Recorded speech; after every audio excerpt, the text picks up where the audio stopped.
Good evening, everyone. Welcome to our video on amortized loans. This is the last loan of the financial unit for discrete math, and you'll find that this is an interesting, very powerful one. I'm going to go ahead and apologize ahead of time. My voice is not quite perfect. I'm recovering from a cold. If I do accidentally cough on video, I'm going to try to block that out, but that may happen from time to time, and I do apologize. I'll try to make this video as succinct as possible, but as I said, there's a lot that we can do with this formula, leading up to what we call an amortization table. But first, let's actually discuss what a loan is, right, and how it's different from a regular savings account.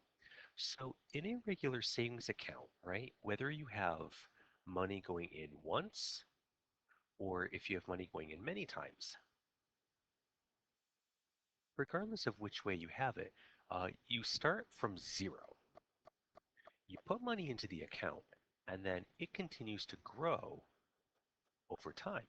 And it grows according to some percentage per year that to reach some final or future value. And the future value is generally higher than what you start with because you're going to gain interest, right?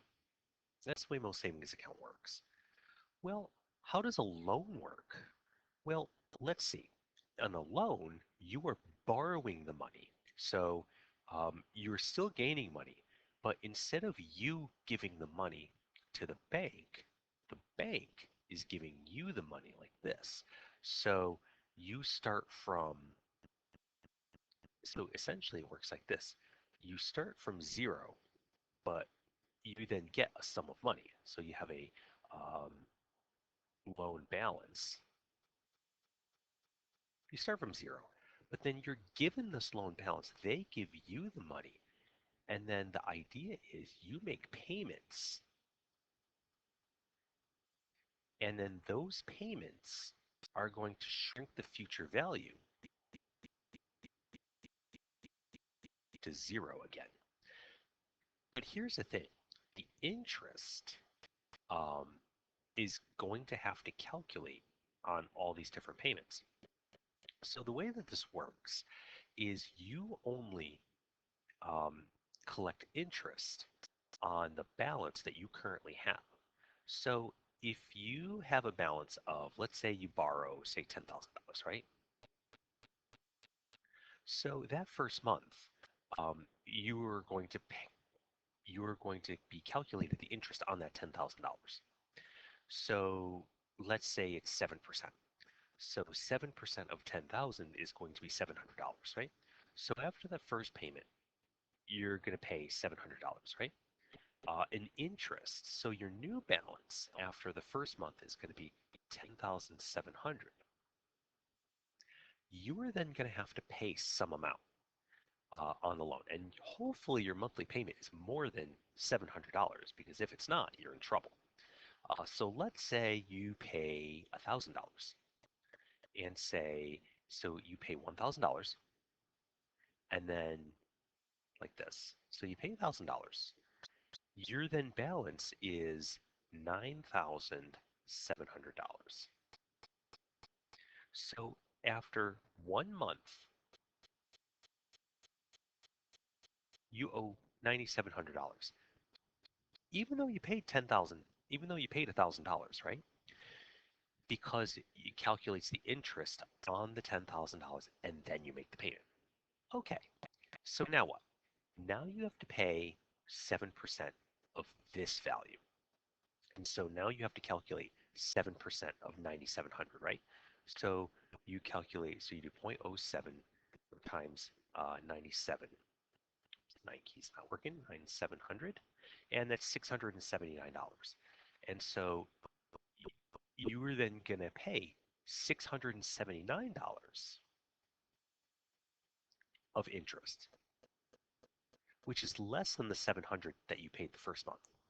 So the idea with a loan is you're going to pay interest on what you owe, but the interest amount gets less and less and less every month rather than more and more and more.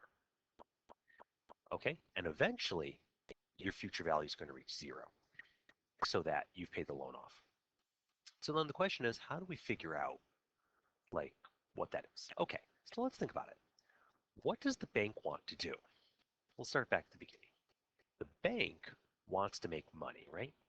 It wants to make money off of you. So basically, the bank is going to use you as a savings account. It's like you become the bank, essentially. They're putting their money in you, and then you are giving them the interest. So it's a little bit backwards. So now here's the thing. Why does a bank loan money? The bank loans money um, as a service, right? But does it have to loan money? No, it can take its money and it can put it in another bank, right? So say Bank of America can take, $100 million and it could put it in Chase Bank and it can make, X amount of interest and gain money that way. But it doesn't. Instead, it gives it out to the people. But wouldn't the bank then want the same amount of money from the people as it would from a bank? Otherwise, there would be no point. I understand why they want to loan out the money. Like, yeah, they have to loan out the money, make the economy flow. People need money to purchase things, but they're not going to loan out the money if there's a better way for them to make money. So it turns out that the reason why they loan out money is because they can get more money from us than they can get from anywhere else. I know, cynical, right? So here's the thing. Bank, let's say the bank has, you know, let's say it has $100,000 that it wants to loan out, right? Now, let's assume that it wants to lend the money out to you, but let's say it knows that that's kind of complicated and it can just put the money in the bank, right? So if it's got $100,000, it might do something like this. You know, F equals P times 1 plus R over N to the NT power. So it might take its $100,000 and it might use this if put into bank. And so over the course of, 5 years, 10 years, 15 years, however long the loan is, it's going to want to gain this amount. And so this future value is going to be the value of this loan after however many years, right? Just like we've always done. But let's instead suggest that now option 2 is it loans it out to a person. So option 2,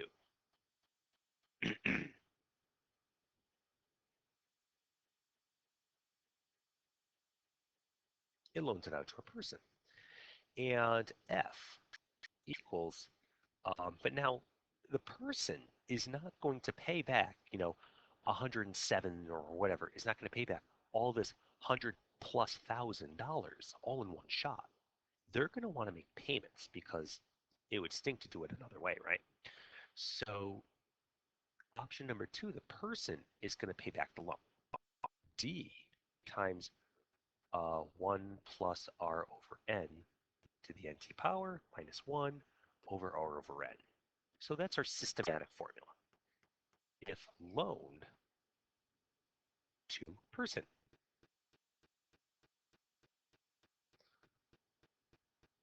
So now D, though, we don't know how much that is, but it's going to pay some amount. And the person is going to pay some amount every month for the same length, same interest rate, right? Same compounding. It's so essentially, here's the thing. The bank has an option to put its money somewhere else and make money, but it's not. It's going to loan out to a person, but it's going to expect the person to provide the same terms as a second bank. So let's set these two formulas equal to one another. And they're both equal to F, right?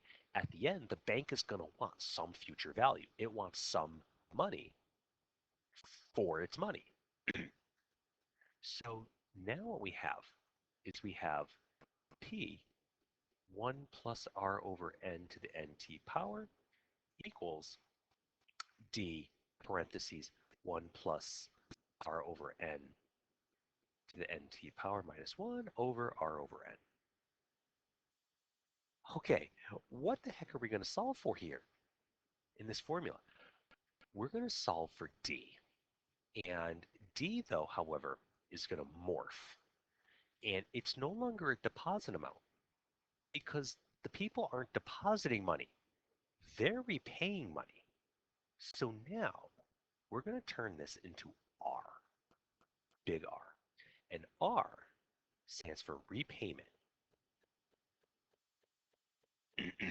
So now that we have this, let's continue. Um, can we solve this for R? Well, sure. All we have to do is we have to divide both sides by 1 plus R over n to the nt power. Well, how do we do that? Well, we multiply by its reciprocal, of course. Um, and so, oh, but we have to solve. See, at first you might say like, oh, we need the formula, right? We need to solve for R. Yes, we get that. But it's solving for R here because this side is much bigger. Um, the way that we're going to use the formula, we're actually not going to solve for R. We're going to solve for P. Um, it will actually be a trivial consequence then to find R if we have to. Okay, so we're actually going to solve this for P. You can solve it for R if you want. You would multiply both sides by the reciprocal of this, but we're not going to do that here. We're actually going to solve for P. So instead, I'm going to do P equals R, 1 plus R over n to the nt power minus 1 over R over n times 1 over 1 plus R over n to the nt power, like that. Okay, so what's going to happen here? Okay, so this is actually going to distribute over here, right? So I'm actually going to go ahead and I'm going to kind of modify this. I'm going to take my pointer. I don't know if I can do this. I can't exactly. Okay, so I can't do that. So this whole term here, I'm going to erase all this. Okay, and this is essentially now going to move over into the denominator of the original fraction. And I'm going to write it like this. R over n times 1 plus R over n to the nt power. Okay, so what is that going to do? This acts as like a division, right? Now, you'll notice we have the same terms, so we can cancel them out, right? Well, yes, except at the same time, we'd also have to divide the 1 by this. That's not a problem, because what happens if I take 1 and divide by this term? Now, that makes the reciprocal of this compound term, and the reciprocal, as you know from our previous work, is going to make the exponent turn negative. So what this is going to turn into, I'm going to stay on the page, and this is going to turn into R times. Okay, so the compound term here and the compound term here are going to cancel out, and that's going to produce a 1 minus, minus sign will say, 1 divided by this is going to flip the exponent negative. 1 plus R over n to the negative nt, and then that gets rid of this term on the bottom, and our R over n stays. And P equals this. If you wanted to solve this for R, the way that you would do it is it'd be R equals, but the reciprocal of this fraction. And it'd be R over n over 1 minus, parentheses, 1 plus R over n to the negative nt power. But we're not going to do that here. And the reason why is it keeps this formula looking the same as the original, like the systematic deposit formula. Um, there's a lot of connections, and it makes the math much easier to solve because many times you're going to be solving for t. And don't forget that, you know, when you have to answer problems of how long, right? You're going to want to solve for t. And thank goodness the t's in the numerator in this case, because otherwise it's going to take a few extra steps. So trust me, it's actually going to be good to be written this way, despite the fact that it's called the monthly payment formula.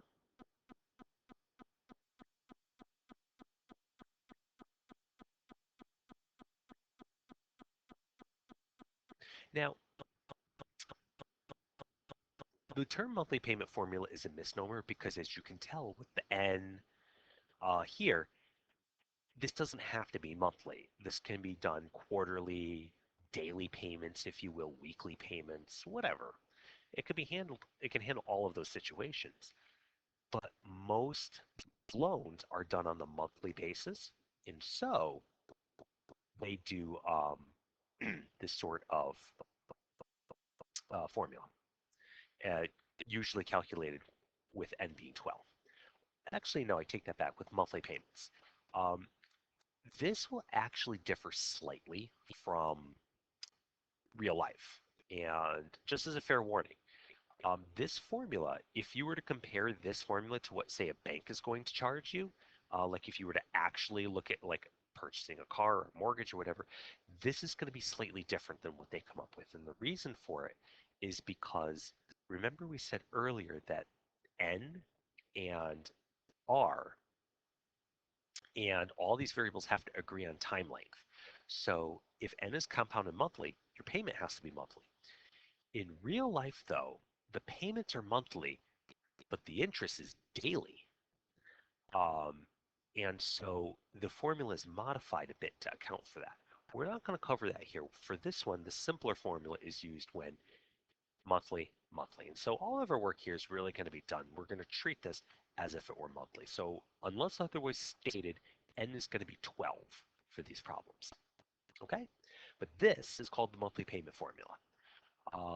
It works the same way as all other formulas. Let's just do a few examples and see like where the power of this formula comes into play. Okay? Okay. So suppose you purchase a car after tax, titles, fees, and everything else. Excuse me. Um, the car costs $16,032.31. You decide to put $15 down. Um, sorry, $1,500 down, and finance the rest at 7.9% for 5 years. Um, well, that's pretty standard, right? So the first thing that we're going to want to do is to figure out what our monthly payment is. Okay, now $1,500 down is the first thing that we take care of, right? And so the first thing we're going to do is we're going to pop that in the calculator, 16,032.31, and we're going to subtract off, minus, that's all the buttons in my keyboard work, 14,532.31. Okay, so big P is 14,532.31. Okay, so that's the original amount that the loan is worth. Okay, let's go through the other variables. Big R is what we're trying to find. Little r is the interest rate, just like before. N will most always be 12 for these problems. T is going to be number of years, 5 years. Okay, let's go ahead and calculate it, shall we? Again, we're trying to find R. So let's write it out. 14,532.31 equals R times, now be careful. This formula, the 1 minus is at the front rather than at the end. Again, I'm going to give you the formulas on any work that you do, but you still have to make sure that you write down the right formula. 1 plus 0.079 over 12. Now, 12 times 5 is 60. I'm just going to put in a 60 right there, all over 0.079 divided by 12. Okay, so we're going to tackle this exactly the same way as we did the systematic problems, right? So I'm just going to take that and I'm going to pop everything in. Start with the numerator, just like I taught you before. 1 minus parentheses 1 plus divided by 12, close parentheses, exponent 60, hit enter. Okay, you will get a negative number here. That's okay that you get something that's negative, right? Because the loan value is going down. It's cool, trust me, all right? Um, so once we have that, now we're going to divide this by Oh, wait, no, we shouldn't get negative. That should be a negative. Hold on. Okay. No, it's not cool that it's negative. Okay. Negative 60. Whoops. Okay, I am not redoing this video. Folks, I made a mistake. Deal with it. Okay, there we go. Much better. So that's actually a negative 60. Folks, you know what? It's actually probably pretty good to leave that mistake in there because that is a super common mistake to make here. And if I make that mistake, I bet you a couple of you might. Okay? Don't make that mistake. When you do a loan, it is a negative 60. Yeah, positive makes much more sense. Okay, so as before, divide by parentheses, 0.079 divided by 12, close parentheses, enter, 49.435, perfect. And then all we have to do is divide the loan amount by this value. And so to do that, I can just do 14, 532.31 divided by, now here's a trick, you can either type in this number or what I like to do, and this works on the little calculators too, you type second and the negative sign, and you'll see little ANS pop up. That means you use the previous answer, 293.97. R equals 293.97. Okay, so what should you write down here? Okay, to show your work, here's what I would do. I would write down the three things that you calculated. I would write down the numerator. So that numerator is 0.32544. Um, so 0.32544729771. Okay. Um, and then you could do, so numerator, and then divide it by 0.079 divided by 12. And then you could tell me what that is. 49.435. Oh, 435? Yeah, 435.03. A little bit of a mistake there. Okay, line it up. Okay, 49.43503, and write out the rest of it here. 247. And then show me that you're just dividing these two. Okay, so P divided by 49 point da, da, da, da, equals that. Or whatever work that you can show, basically as long as I see these numbers on there and that you're doing the right work and you come up with the right answer. So just any work that provides that you are doing the correct calculation. Okay, let me just do a little fix here. So we probably don't need this part. Uh-oh, where's my, okay, just lost sight of my pen for a second there. Okay, so there we go. All right. Okay, so good. So that means we're going to pay $293.97 per month, right? Wonderful. Okay, that's how you calculate it. So about $300 a month.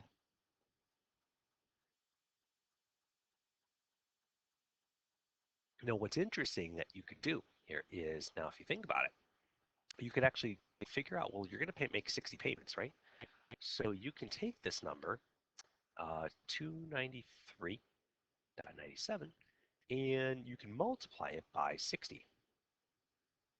17,638. So if you take away um, the amount that you actually financed, so 14,532.31, that's $3,105.89. That's how much interest you actually paid. And so the difference between all the payments put together and what the actual loan balance was, this is how much extra you paid. This is the cost of doing business, the cost of the payments. Um, that's a lot of, could be a lot of money, right? And that's why we've said before, um, loans and these kinds of systems are sometimes are penalties for being poor. Whereas people who can just pay the $14,000 up front, they're ultimately saving a lot of money by doing that. But not everybody can do that, right? And that's just kind of part of life. Um, yeah. Okay. So let's do another case here. Same idea, and let's solve for a different variable. Just like before, we only have so many choices that we can do. You either solve for p, you solve for r, or you solve for t. And mostly here, because with a loan, um, you already know how much you take the loan out for. Um, so on the most situations, you're not really going to solve for p. It's mostly going to solve for either r or t. So you're kind of limited here. But we'll do an example of solving for P. Okay, balance on a credit card is $1,400. Minimum payment is $20 per month, and the interest rate is 17% compounded monthly. Ick. But credit cards are like that. How long would it take to pay off the card with only minimum payments? Okay, classic personal finance question, right? Okay, so let's do this one out. Same idea, right? $1,400 is the P. Um, the D is 20 because we're going to pay $20 per month. R is 0.17 and will be 12 as it is for most of these problems. And T, we're going to find. That means we're going to have to do a logarithm. Okay, let's write it out. 1,400 equals 20, parentheses 1 minus 1 plus 0.17 over 12. Now to the n times t power 12t, okay, all over 0.17 over 12. Okay. All right, so how do we solve this? Again, we're going to take this one step at a time, right? And I think I'm going to have to take this and extend this down a bit. Okay, let's save room. Okay, so what would you do first? First thing that I would do, of course, is divide by 20, right? We're going to dig down to find t. Okay, and so I'll just change colors here. We're going to divide by 20, and so we get 70. 1,400 divided by 20 is 70, equals 1 minus 1 plus 0.17 over 12, 12t power, over 0.17 divided by 12. Okay, multiply both sides by 0.17 over 12. Let's do that now. Okay, all right. So 70 times parentheses. You don't need the parentheses here, but it never hurts. Just be used to it. 0.9916 repeating. Almost 1, but don't make it 1. Okay, if you make it 1, the whole thing's going to fail. So make it so ln, or sorry, 0.9916 repeating.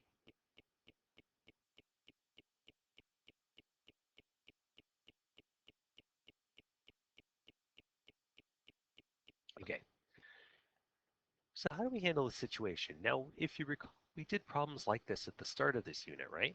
Okay, so we're going to actually subtract 1 from both sides, and that would produce a negative number, right? It's going to leave a negative sign, um, and then we can cancel out. Or I'm going to shortcut a step and do 1 minus this result. You don't have to do it this way. You can just subtract the 1, flip the sign. Either way works. 0.00833 equals 1 plus 0.17 over 12 to the 12t power. Okay, what happens now? As you're aware, this is where the logarithm comes into play, right? We have to do the logarithm of this divided by the logarithm of this. Okay, um, just to save time, you could figure this out already.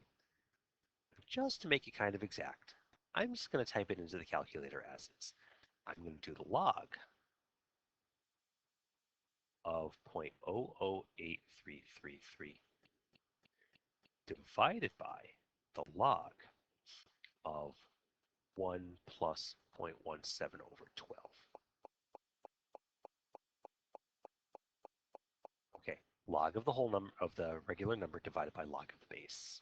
Okay, let's see what happens. We're going to do log um, answer log of my previous answer divided by um, logarithm of um, 1 plus 0.17 divided by 12. Yeah, you can just go ahead and do that. Ooh, negative 340. Okay,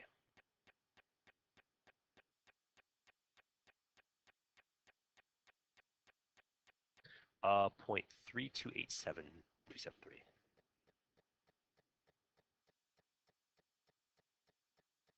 Okay, and at this point I realized I forgot the silly negative again. Oh my goodness.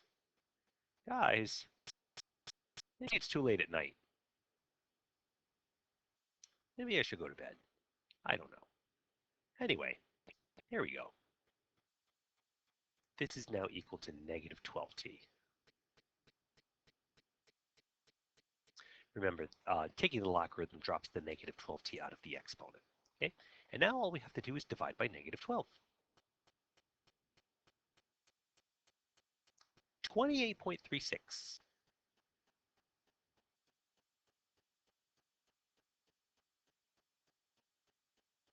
And that's in terms of years. So it's going to take you well over 28 years to pay off the balance. Yikes.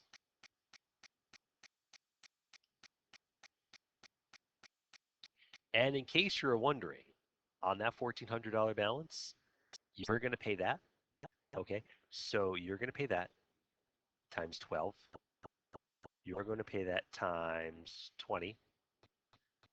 Yeah, so that $1,400 balance, you're going to pay $6,800 on, which is um, 14, 42, 4 times as much?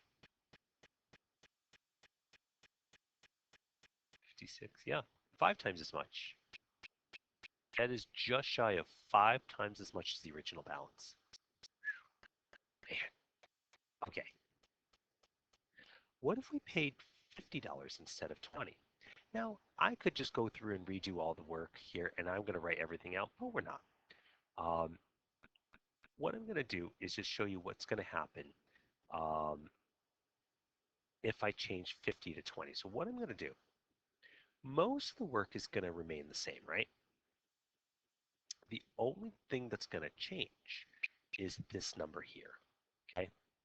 So what if we paid $50 instead of 20? Well, 1,400 divided by 50 is going to equal 28.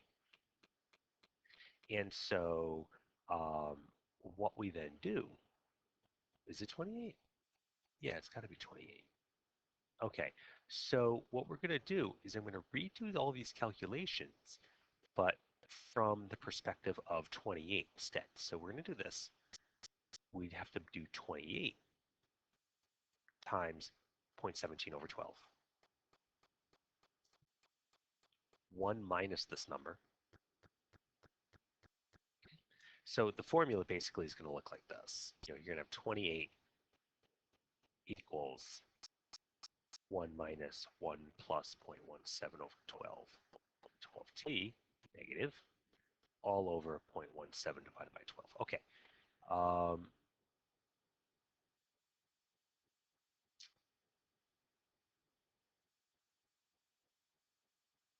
so you have this, right? And now we subtract that, and then we do the logarithm of this divided by the logarithm of 1 plus 0.17 divided by 12.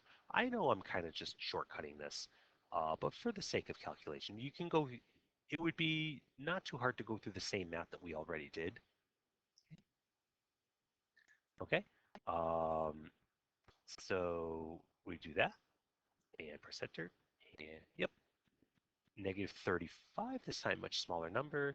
Now we divide by the negative 12, and guess what? 3 years.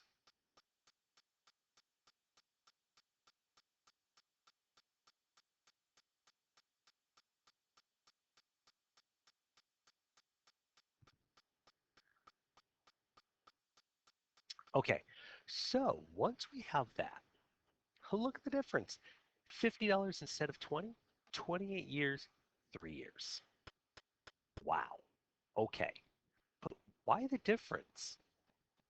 And one of the things that you realize here is that the 20 years, the reason why this takes 28 years is the monthly payment of $20 only barely covers the interest. Like if you were to calculate 17% interest, so 17% interest on this is just under $20. So you're only paying off a tiny fraction of this once you satisfy the interest payment, right? But you'll see that when we do the amortization, amortization table later on. When you pay $50, okay, the amount of interest that you pay um, doesn't change. It's still like $19. So instead of only like $1 going towards the actual balance of the credit card, now it's like $31 is going to the balance of the credit card, which is a huge difference, which is why this takes much less time. And that's super important. So, folks, the moral of the story here is always pay as much as you can, especially on a credit card, because it's going to save you so much interest. Okay. All right. Now, there's some other problems in here. Um, for the sake of time, let's look at the time is. We're at 37 minutes. Okay. So we're going to do some of these in class. Um, But now that we have all of these, we're going to do that a bit later. Let's just go ahead and jump straight to amortization tables. So I've been talking a bit about this, and let's actually go through and discuss this. And this way it keeps the video a little bit shorter. Okay. All right. Um, an amortization table is a list of every payment you make on a loan and its interest and effect on the balance, right? Okay. So um, let's take a look at the situation that we have. But one second. Okay, guys, let's take a look. Excuse me. So let's say that we are looking into buying a couch. Look, some teachers in the building have couches in their room, and that totally makes me jealous. I want a couch too. I think Mrs. Riley has one in her classroom, right? Um, maybe Miss Scarborough does? I forget, but I'm pretty sure Miss Riley has one in her classroom. So, we're totally jealous, right? And we're going to chip in to buy the ECE discrete sofa. And I misspelled it on purpose. Discreet. We want to keep it on the down low. Like, let's not let too many people know that we have this couch, right? Nice comfy spot for us to do math. Okay. And we're going to buy it from Sofa King, so it's so good. Okay. So the couch costs $2,758.35, and we have 4 months to pay for it at 9.6% interest. Um, if you think that sounds a little excessive, that's not too bad when it comes to buying furniture. Um, Furniture is one of those things that when you buy, like you go to Bob's Discount Furniture or Pilgrim or many of those places like that, or like Ethan Allen or any of those places, um, you can buy the furniture, and furniture is usually pretty expensive, but most of the time they'll do some sort of minor financing like this. You know, Sometimes they'll offer, oh, you have 4 years to pay for it, but don't go for that. Usually, I know when I've ever bought furniture, they've always had short-term loans like this, 4 months, and this works in the sake of this problem. Okay, all right. So we're gonna buy the sofa. It's $2,758.35. Okay, so what we're gonna do is we're gonna make a table, and the table is gonna show us kind of what um, this is going to cost over time. And it's kind of interesting to see this. And when you take out a mortgage or when you take out a car payment, you'll get a table just like this with obviously more lines because you get more than 4 months to pay for it. Okay, so the first thing is what's the monthly payment? So again, let's write down all the information that we know. P equals principal value. What was it? 2758.35. Undo. 2758.35. R is 0.096. N is 12. T is 4 months. Now be careful here. T is 4 months, so 4 over 12 or 1/3 of a year. Um, that's because we want that exponent to only be 4 because we're only making 4 payments. So let's actually put in the formula. So 2758.35 equals 1 plus 1, or oops, 1 minus, back up, 1 minus 1 plus our 0.096 divided by, good save there, 12. Um, and then 12 times 4/12 is just going to be 4 all over 0.096 divided by 12. Okay, one of the reasons why I chose this to make it a bit easier is 0.096 divided by 12 is just 0.008. Um, so it's 0.8% interest per month. Okay, so that's actually going to be super important. So I'm actually going to do that for the purpose of this. I'm going to say 2758.35 equals 1 minus 1.008 to the 4th power over 0.008.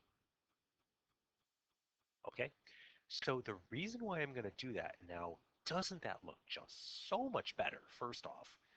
But, oops, we've got the R here, R and R. The reason why we want to do this is because when we go to make the table, we're going to be calculating the interest every single month. And the interest every single month is not 9.6%, it's 0.8% monthly interest. And so one thing that you can do is just do the interest rate divided by 12, right? Okay, sorry. All right, so let's actually calculate the monthly payment, if you will. So we will do, um, again, we'll just do this, and we'll do this, and we'll divide by um, that into our payment. So 1 minus point, oops, sorry, 1.008. Notice we don't even need the parentheses anymore. 4 equals, oh, son of a biscuit, I did it again with the negative. How many times am I going to do this, folks? Seriously, I should probably just give up and go to bed. But I'm so close to finishing. Okay, wow, okay, let's try that again.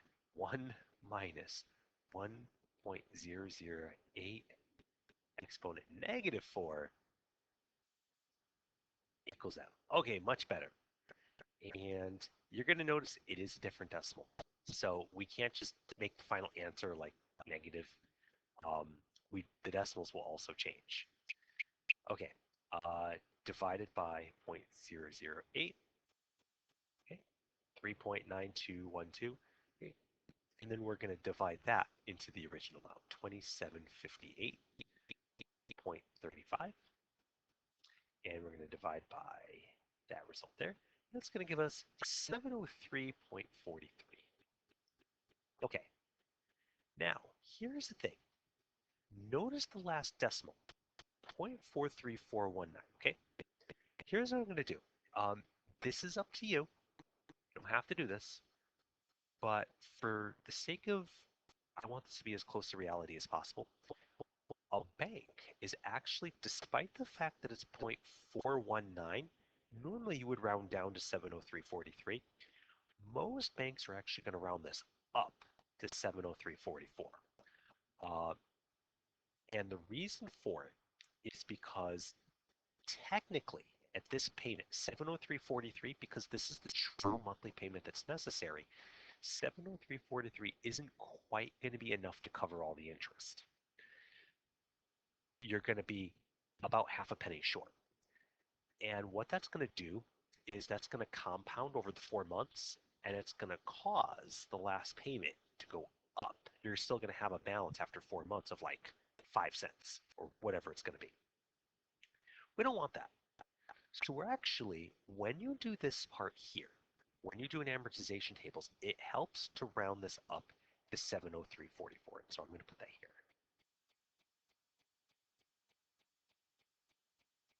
Okay, so my monthly payment, R, is going to be 703.44. Okay, now that we have that, now we're going to break it down. Okay, so that's how much we're scheduled to pay. Now let's see what effect that has and how all this works, right? So don't forget that each month, excuse me, um, each month we have to pay interest, right? And so we start with this balance for the couch. We paid $2,758.35.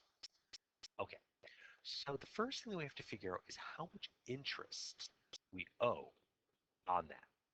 Because the interest that we owe, remember, like that cost of doing business, if you will, we agreed that we were going to pay 9.6% interest.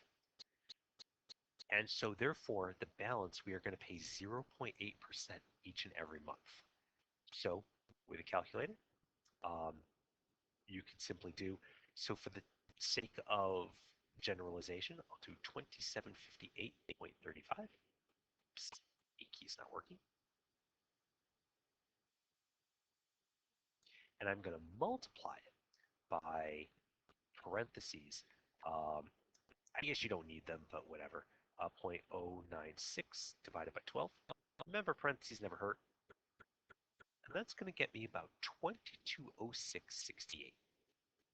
Okay, so this is the amount of interest that I owe. This number we can generally round to the nearest cent. Um, Again, in the wash this time, even though the amount we tend to go up, we tend to round up, interest we don't necessarily need to because that's all going to come out. If we don't round here, we're going to round the next one and it's all going to come out in the wash. So we'll be okay rounding this one, even though yes, this one does round up. So 2206, dot 68. Oops, let me erase that.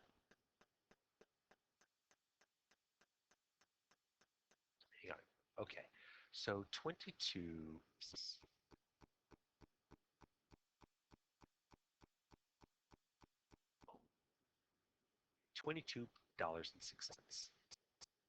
I was off by a factor of 100. Okay, so we paid,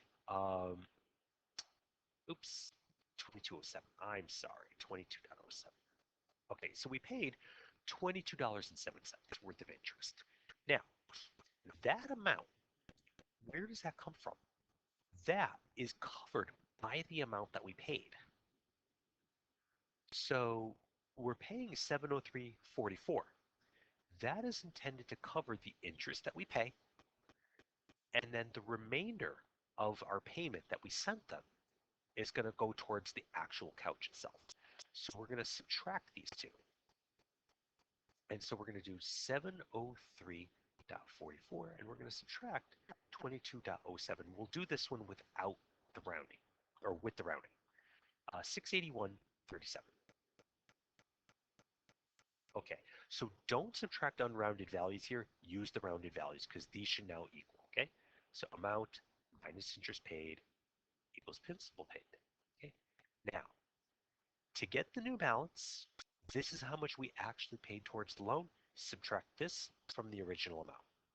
So we're going to do 2758.35 and we're going to subtract 681.37 and that's going to get us 2076.98. Perfect. Okay, that's how much we owe after the first month. Okay, now we're going to continue. And so this is just going to cascade down. But here's the thing. The only thing now that's going to change on the line is the interest paid is now calculated on the new balance, not on the original. But all your payments are going to remain the same for now. So your next payment is going to be 703.44.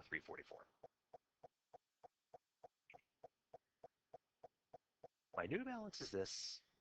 I multiply it by 0.096 divided by 12. 1662. That's how much interest is going to pay there. Subtract those two. Notice that we're paying less interest because we owe less of couch.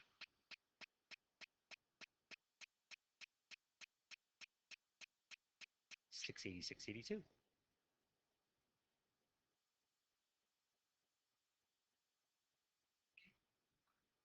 Now we subtract this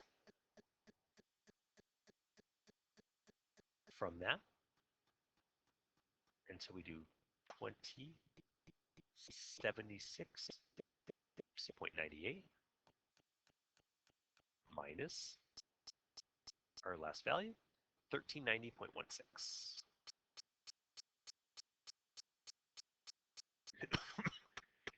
Let's continue.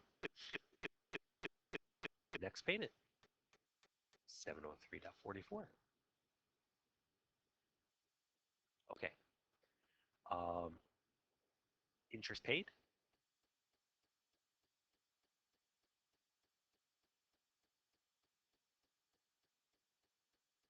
1112. Again, here we have a fraction of a penny. Don't worry about it. 1112. Regardless of the fact that we round here, it actually doesn't matter whether we round this or not because we're still paying it off. It's not like we're failing to pay it like before. If we left this as 703.43 where it might not cover enough of the interest, here it actually does because it's going to work out. So 1112. 1112, and now we subtract, and so we do 703.4.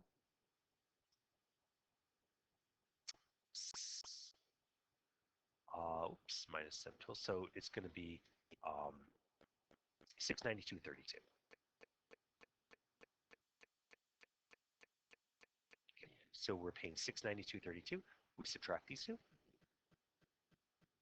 and then we do 1390.16 minus 692.32, 697.84.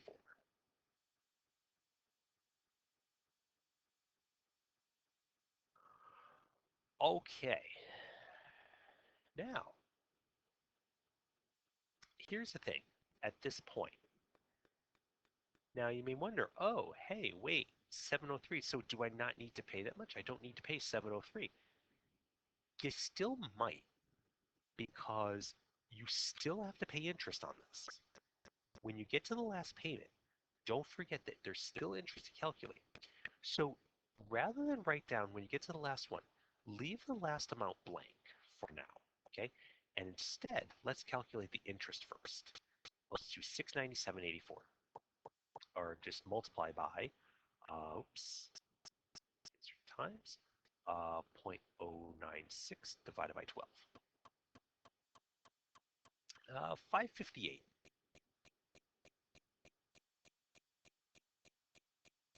Okay. Okay, now here's the thing. The principal paid has to be this. Okay, so what we want to do is we want this balance to be 0. What number must we have for the principal so that when we subtract from the new balance, you get 0? That's right, this number has to go here, 697.84. That number has to go there because the last payment has to pay off everything that's left. but we also have about $5.58 of interest. And so to that, we're going to add the 697.84, and we're going to get 703.42.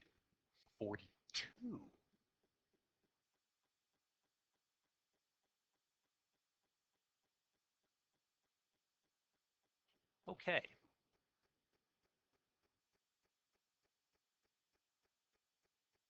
so the last payment is actually has to be 2 cents shorter. Um, and the reason for it is because of the fraction pennies that were rounded up and down as we went along. So if I were a real bank doing this, that last amount could fluctuate by a penny or two, depending on some of the rounding that we use to that. So, that could differ. And every bank uses a little bit of a different rounding scheme. Um, and if you have an interest in such things, certainly ask. And by law, banks have to tell you about all of their different formulas and roundings that they do. Um, so this is basically how it works. Now, one other way that you could handle this, so just let me erase this for a second. One other way that you can handle this, if you didn't want to do it that way and you just kept going, and let's say, for instance, you forgot to leave this last one blank. And let's say you just continued, right? And you did 703.44. You're still going to have the 558 interest. But this time, when you subtract these two, you're going to get 697.86. And so notice this time you have this instead. And when you subtract these two, you're going to get negative 0.02. Now, what does that mean? Um, that means that you overpaid by 2 cents. Well, how do we fix that? You take this and you drop it down to 703.42. So you can handle that either way. You can either calculate the interest first and the principal and then figure out what the last payment has to be, or you can assume that the last payment's the same and just figure out how much it's going to be off by. Either way works.